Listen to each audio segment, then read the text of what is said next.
iniciaron los juicios contra los detenidos en las protestas en Cuba. Se comenzó a juzgar a 59 manifestantes acusados de actuar con violencia durante las manifestaciones. Para abordar este asunto es que ya contactamos con el politólogo, periodista y analista internacional Claudio Fantini. Claudio, buenas noches, bienvenido, ¿cómo estás?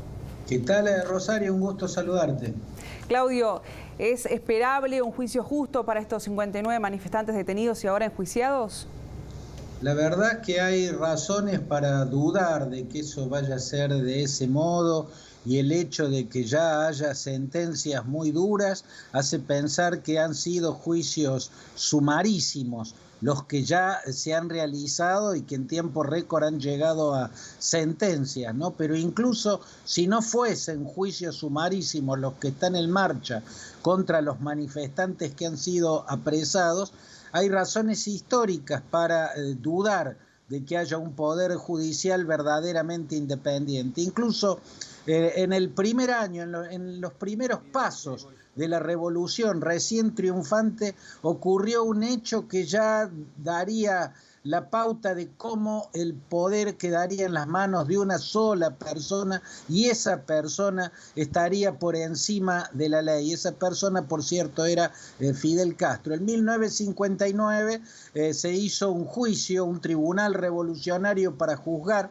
a varias decenas de pilotos de la Fuerza Aérea acusados de hacer bombardeos genocidas en Camagüey y localidades cercanas a la Sierra Maestra. El juicio se llevó a cabo y los jueces absolvieron a los pilotos que habían sido acusados. Fidel Castro esperaba que lo encontraran culpables y que los condenaran a muerte. Por eso entró en un estado de ira cuando fueron declarados inocentes, porque hasta se había probado con testimonios de campesinos que vieron el hecho, que pasaban y no tiraban las bombas sobre los poblados, sino que las dejaban caer en el mar y después volvían a su base y decían que habían bombardeado.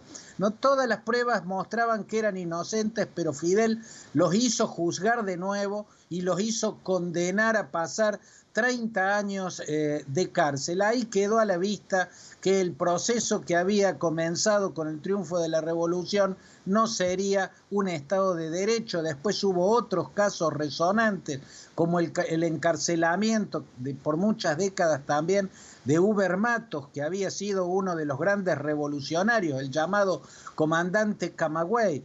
En la década del 60 quedó encarcelado por larguísimas décadas, y también en 1989 hubo otro caso resonante que dejó gigantescas dudas, cuando el general Arnaldo Ochoa fue encontrado culpable de asociación con el narcotráfico y condenado al pelotón de fusilamiento. Arnaldo Ochoa había sido un héroe de la lucha revolucionaria contra Fulgencio Batista, peleaba en la columna 2, que era la que conducía el comandante Camilo Cienfuegos, y a pesar de eso, cuando estalló un escándalo porque se descubrieron vínculos entre el cártel de Medellín y el Ministerio del Interior cubano, la sensación que quedó es que ese juicio lo que hizo fue hacer que cayera toda la culpa sobre el general Ochoa y otros altos oficiales del Ministerio del Interior, cuando había todas las razones para sospechar que era la máxima cúpula del poder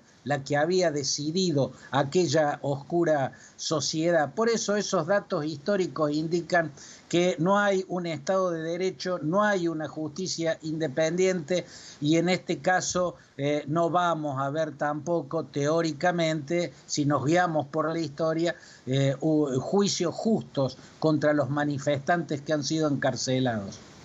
Bien, Claudio, muchas gracias por el análisis del día de hoy, te agradecemos. Un gusto, un abrazo, Rosario.